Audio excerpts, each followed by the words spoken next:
Happy anniversary. Happy anniversary. Ito si Tata. Grabe. Ang ganda kasi ng kwento dito. Nabasa ko yung profile nito kagabi. Oo. Ano? Nung, ano bang, landslide, di ba? O, ano bang nangyari sa bahay? Binaha ba? Kanila mo ng baha o sa landslide? Binaha po, binaha po. Binaha. Tapos, nung nag-evacuate sila, babalikan niya dapat yung bahay nila at yung gamit nila para sa gipin. Opo, ito po yun. Pero, nakita niya yung ibang kapitbahay niya na may matanda.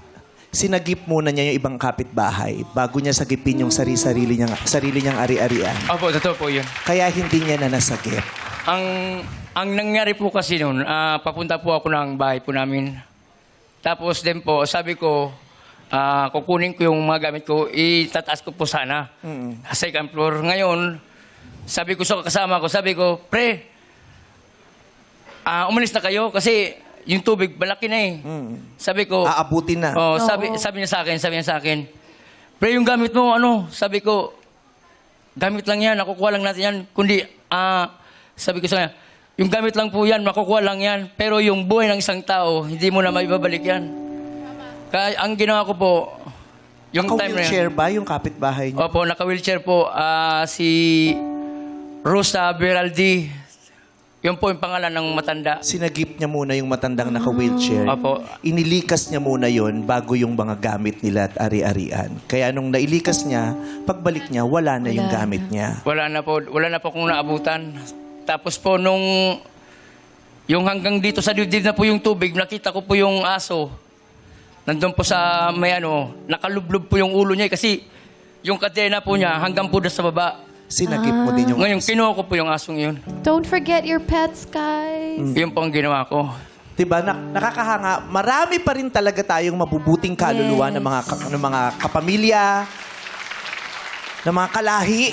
Marami pa rin mabubuting kaluluwa ng mga Pilipino na sa kalagitnaan ng mga ganyang sitwasyon, kakalimutan panandalian ng sarili para makatulong at makapagsagip ng buhay ng kapwa. Sana lahat ganyan. Kasi ang masakit din, sa kalagitnaan na nangyayaring to sa Pilipinas at sa mga kapwa natin Pilipino, meron pa rin nakikinabang. Yeah. Oo. Habang may namamatay sa baha, habang may nagkaka-leptospirosis, habang may mga natatabunan sa mga landslide, may kumikita at yumayaman. Sana wag niyong kalimutan yung pangalan ng mga politikong may kinalaman sa mga pangyayaring ito. Yes. Yes.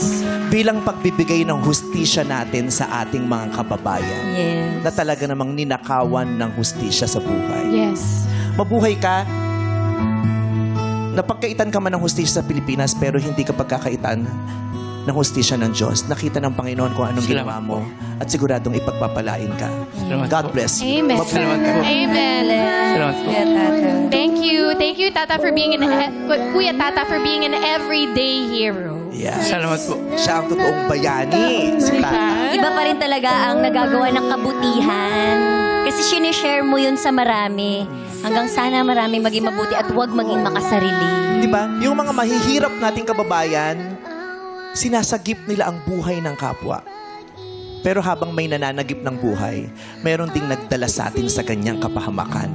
Kaya huwag niyong kakalimutan yung mga mukha at tao na nagsadlak sa ating mga kababayan sa ganyang sitwasyon at kondisyon ng buhay.